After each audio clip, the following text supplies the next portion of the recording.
Fala galera, tudo bem? A paz do Senhor, que a graça, a paz de Jesus esteja sobre você. Hoje nós vamos falar sobre uma temática muito especial que é a cura divina. Nós vamos compreender um pouquinho sobre isso, quais são as fontes de cura, qual é a verdadeira fonte de cura segundo a palavra de Deus, quais são alguns tipos ou símbolos de cura no Antigo Testamento, no Novo Testamento, exemplos de ministério de cura, e nós vamos falar sobre essa temática tão importante para os cristãos. Já que somos cristãos, nós cremos sim no mundo espiritual, no mundo sobrenatural, nós cremos que a fé tem esse poder de atrair a presença gloriosa de Deus, e com essa presença gloriosa, obviamente, vem milagres, maravilhas, curas sobrenaturais.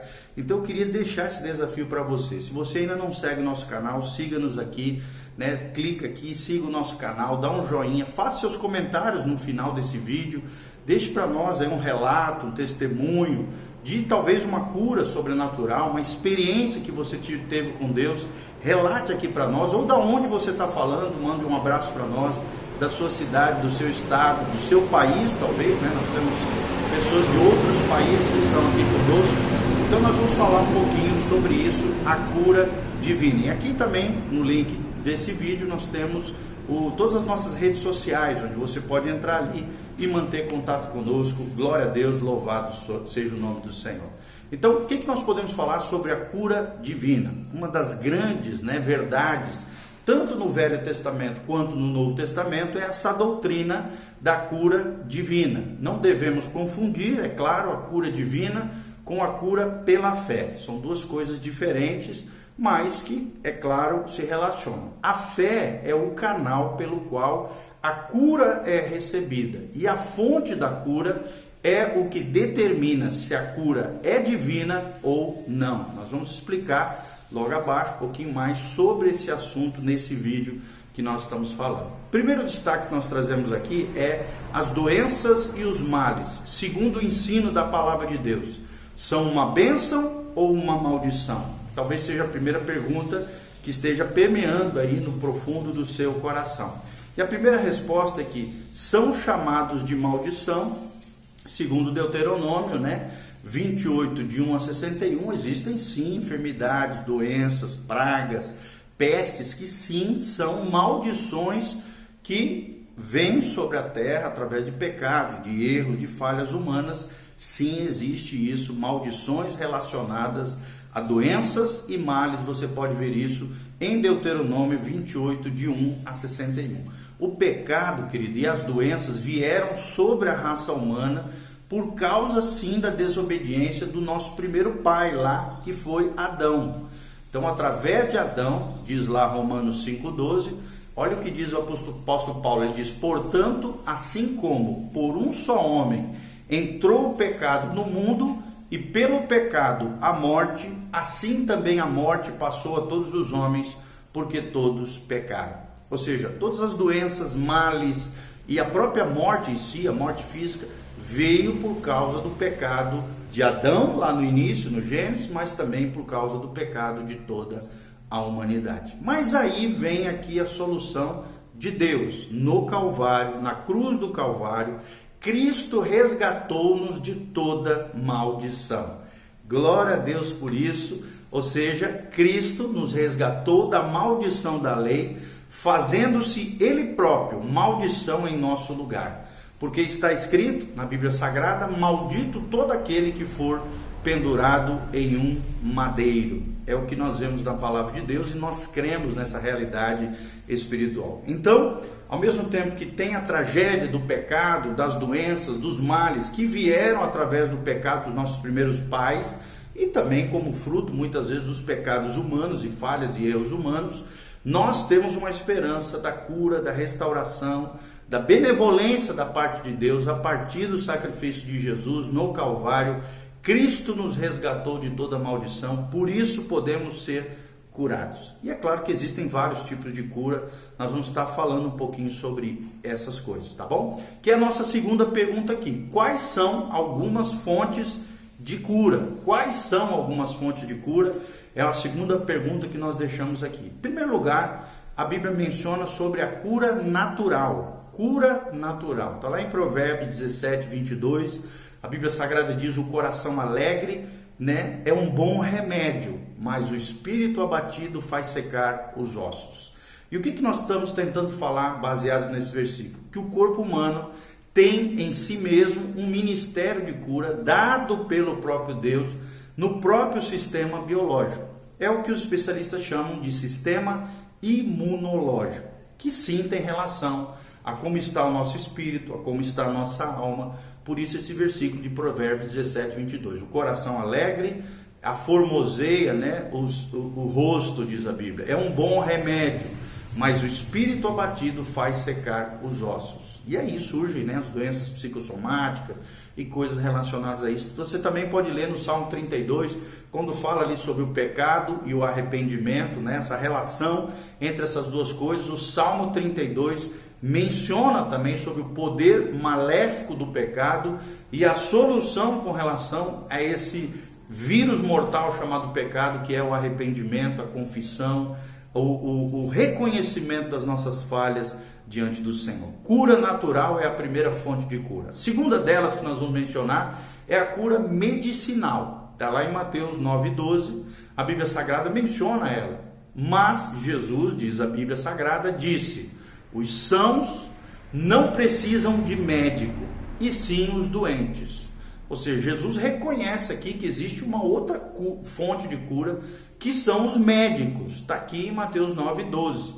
Através da história, houve sim homens que eram médicos, e existem até hoje, glória a Deus pelos médicos, ministrando as necessidades físicas do povo, né? Então, através da ciência médica, através da sabedoria de Deus também dada aos homens, através do empenho, né, do crescimento da ciência, também existe a segunda fonte, a cura medicinal. Através dessa ciência tão importante dentro da nossa sociedade, que é a ciência médica, a segunda fonte é a cura medicinal, que Jesus reconhece o seu valor quando ele diz: os sãos não precisam de médicos, mas sim os doentes. Jesus então avaliza essa ciência, essa cura medicinal. E claro, nos revela através da sua vida e do seu ministério a terceira fonte aqui, que é a cura divina, cura sobrenatural, que existe, gente. Eu mesmo já tive a oportunidade de ver milagres extraordinários de maneira sobrenatural. A cura divina é a terceira fonte de cura,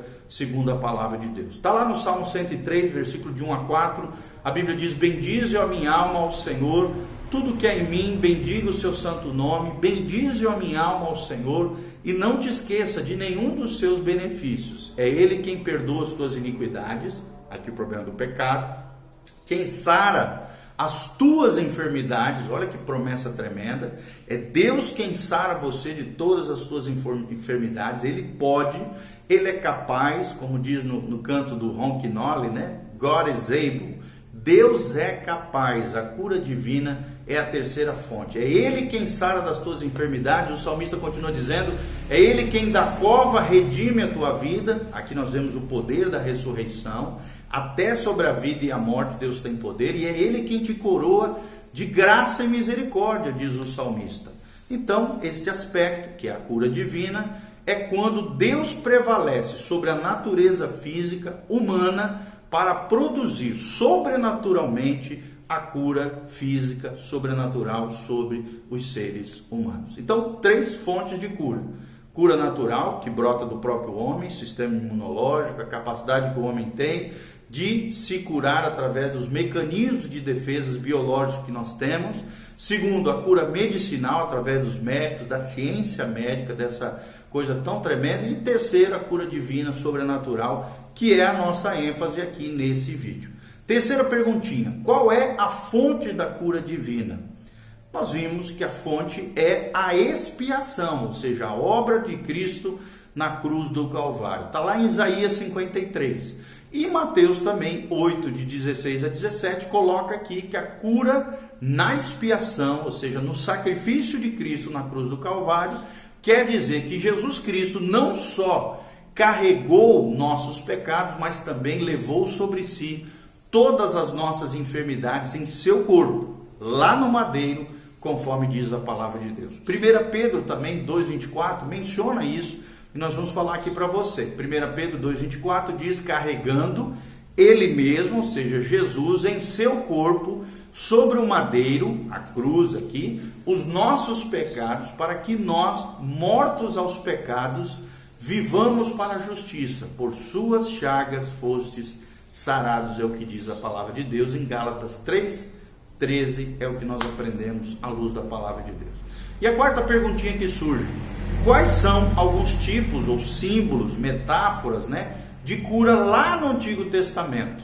Primeiro símbolo de cura física, de cura sobrenatural, de cura divina, é o Cordeiro Pascal, que representava quem? Jesus de Nazaré. Está lá no Êxodo 12, no Salmo 105, 37, 2 Crônicas 30, 20, fala desse Cordeiro Pascal que operaria milagres, maravilhas e nos protegeria do anjo do mal, da peste, da epidemia, daquilo que nos assola. O Cordeiro Pascal, Jesus de Nazaré, é um dos tipos de cura no Velho Testamento. Segundo tipo é a serpente de bronze que Moisés levantou diante do povo em meio a uma praga que estava assolando o povo de Israel.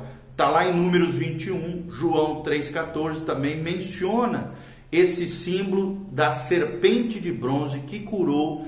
Todos que olhavam para aquela serpente de bronze eram ao mesmo tempo curados e restaurados daquela praga, daquela peste que havia assolado o povo de Israel. Um símbolo também da cura no Antigo Testamento. E em terceiro lugar, a aliança de cura mencionada lá em Êxodo 15, 26. 3 símbolos de cura no Velho Testamento, tá bom? A quinta pergunta que surge com relação à cura divina é: quais são, já aqui agora no Novo Testamento, os exemplos do ministério de cura? Primeiro exemplo, obviamente, o maior de todos, é o ministério de cura de Jesus de Nazaré. Teve alguém que ensinou sobre esse fato tão importante e a importância da cura física, da cura sobrenatural, da cura divina, foi Jesus de Nazaré. O filho, por exemplo, do oficial do rei, lá em João 4, 46 a 54. Jesus cura um paralítico mencionado em João 5, de 1 a 9. Jesus cura a sogra de Pedro. Olha aí, quem é sogra aqui, ou quem tem sogra. Jesus cura as sogras também. As sogras são importantes para nós devemos amá-las e cuidá-las.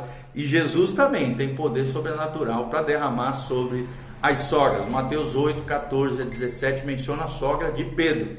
A Bíblia menciona também um leproso que foi curado de maneira sobrenatural. Em Mateus 8, de 2 a 4, o servo do centurião, que é um grande exemplo, biblicamente, do princípio da autoridade reconhecido pelo centurião. E o milagre aconteceu baixo um comando de Jesus, uma palavra de cura.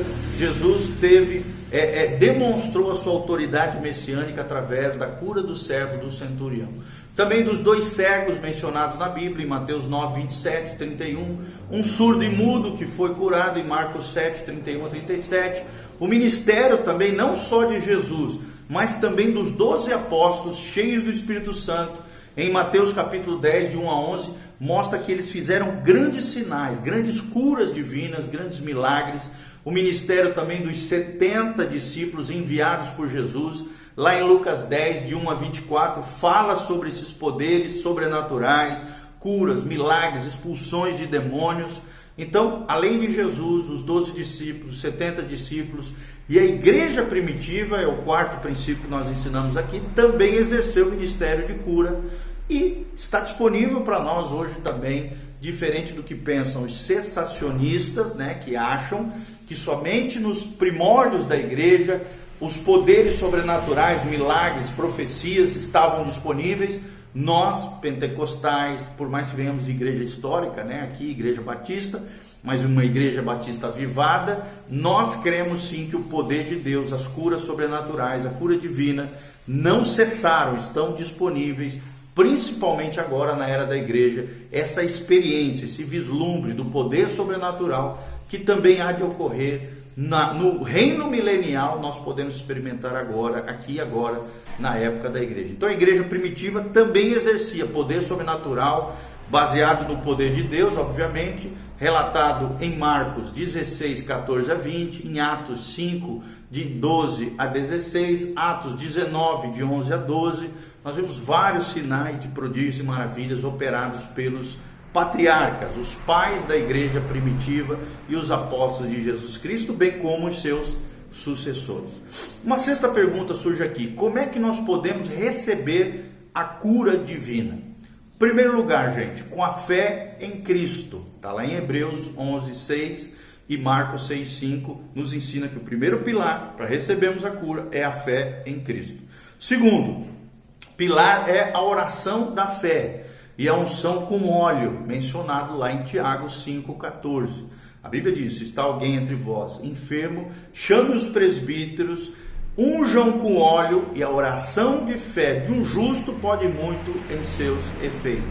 Oração de fé e unção com óleo também é um dos pilares para recebermos a cura do Senhor. A outra é a imposição de mãos de crentes. Qualquer crente cheio do Espírito Santo, por mais que seja maduro ou novinho na fé, que exerça com fé, com autoridade espiritual, com vida consagrada e santificada diante de Deus, tem poder de impor as mãos e as pessoas serem curadas, conforme relata Marcos 16:17.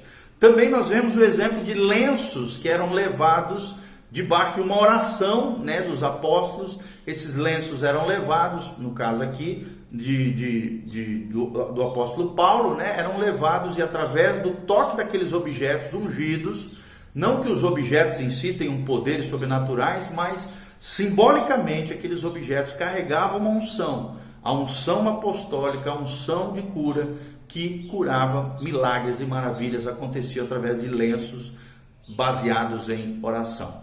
Enviando também a palavra, ou seja, quando a palavra era pregada, curas aconteciam. Então é uma das maneiras de nós recebermos a cura, através da palavra.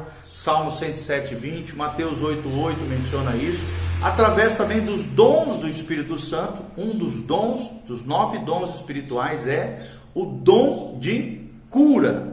Milagres e maravilhas e cura, sim, através dos dons do Espírito. 1 Coríntios 12, de 9 a 10, menciona isso que nós estamos falando. E também existe cura, milagres, dons de curas que muitas vezes nós recebemos na participação da mesa do Senhor, que é a ceia do Senhor. A Santa Ceia está lá em 1 Coríntios 11, 23 a 32, menciona isso, que sim, há poder que desce dos céus sobre a terra quando participamos da mesa do Senhor. E a última pergunta que nós trazemos aqui nesse breve estudo sobre a cura divina é: quais são alguns obstáculos à cura divina? Quais são alguns obstáculos à cura divina? O primeiro deles, obviamente, é o pecado. Se tem uma coisa que atrapalha, que é um obstáculo, é um impedimento para a cura divina, é o pecado. Está lá mencionado em Isaías 59, versículo 2, e Mateus 13:15 fala sobre isso. Segundo deles, obstáculos, é a incredulidade. A incredulidade, a dúvida, sim, atrapalha para recebermos a cura divina. Está lá em Marcos 6:5, Mateus 13:58 menciona isso. Terceiro obstáculo, um espírito que não perdoa, um coração amargurado, raivoso, rancoroso, vingativo. Um espírito que não perdoa é um obstáculo para recebermos a cura. Está lá em 1 Coríntios 3, 16 a 17, Filipenses 2, 25 a 30 menciona isso. O quinto obstáculo à cura é não discernirmos o corpo do Senhor quando estamos participando da ceia do Senhor. Participar assim de qualquer forma, de forma leviana, sem compreender, sem entender a grandeza desse princípio espiritual, dessa ritualística, desse cerimonial cristão, pode ser também um obstáculo à cura. Não discernir o corpo do Senhor, a mesa do Senhor. Está lá em 1 Coríntios 11, 29 a 33. Outra coisa também, outro obstáculo à cura é a resistência satânica. A resistência de Satanás e seus demônios está mencionado lá em Daniel 10, de 12 a 13. Essa resistência espiritual pode também ser um obstáculo à cura. E por último, problemas na relação entre marido e mulher, sim, pode ser um obstáculo à cura. Então você que está me ouvindo, mulher, marido, esposo, esposa, sim, você pode deixar de receber um milagre, uma cura, uma maravilha da parte de Deus, os céus tocando a terra, se você estiver brigado, não reconciliado, não restaurado no seu relacionamento conjugal, familiar, sim, pode ser um obstáculo à cura, ok? Então, pecado, incredulidade, um espírito que não perdoa, abuso dos nossos corpos, né? Ou seja, o mau uso dos nossos corpos, 1 Coríntios 3, de 16 a 17, Filipenses 2, de 25 a 30, menciona isso, o não discernimento da mesa do Senhor, ou da ceia do Senhor, a resistência satânica, como nós falamos, e os problemas na relação entre marido e mulher, 1 Pedro 3, de 1 a 7, menciona isso. Então, irmão, não coloque impedimento nenhum, obstáculo nenhum, para que você seja curado, seja restaurado. Em épocas de pandemia, hoje mais do que nunca, precisamos estar alinhados com o céu. Coloque em ordem a tua casa, se santifique, se consagre. Ore a Deus se você precisa de uma cura sobrenatural. A cura de Deus está disponível para você. Deixa eu orar sobre a tua vida. Pai, no nome de Jesus, nós oramos sobre os nossos irmãos, estamos aprendendo agora, à luz da tua palavra, sobre a cura sobrenatural. Nós cremos em milagres, cremos no poder da fé, cremos que uma das fontes e a mais poderosa que existe é a cura divina, a cura de Deus. Por isso opera milagres, maravilhas, que os teus filhos experimentem o melhor de Deus sobre a terra. Todo espírito de enfermidade, praga, chaga, doença, mal, sai no nome de Jesus, que as pessoas sejam curadas, restauradas, que o milagre venha, que o poder sobrenatural de Deus seja desatado dos céus sobre a terra, sobre a vida das pessoas, haja cura, milagres, maravilhas. Nós repreendemos todo espírito de enfermidade, toda doença, praga, chaga, pandemia, Covid-19, problemas, anomalias biológicas, celulares, sai no nome de Jesus, e o milagre e a bênção venham, a bênção chegue, ó Deus, que como diz a tua palavra, Pai, a cura brote de dentro de nós, a cura divina, Pai, baseados na justiça do Senhor, baseados na promessa de Isaías 58, ó Deus, do jejum ali, o verdadeiro jejum, vivendo uma vida coerente à tua palavra espiritual abençoada, milagres e maravilhas brotem de dentro de nós para fora e a tua glória se manifeste nas nossas vidas, dos nossos irmãos. Nós abençoamos eles, as suas casas, as suas famílias, em nome de Jesus. Há poder no nome de Jesus, que esse nome glorioso seja glorificado através dessa ministração, desse estudo, em nome de Jesus. Amém e amém. Então dá um joinha, faça seus comentários, deixa aí um testemunho de algum milagre que você recebeu, sobrenatural, talvez de um parente seu, um familiar. Coloca aqui no comentário, nós queremos nos alegrar com você, querido. E siga-nos nas redes sociais. Se você também quiser semear nesse ministério de pregação do Evangelho, da Palavra, aqui também tem como você fazer isso. Que Deus te abençoe, que a graça de Deus venha sobre a tua vida, a glória, a unção de Deus, a bênção do Senhor, em nome de Jesus. Amém e amém.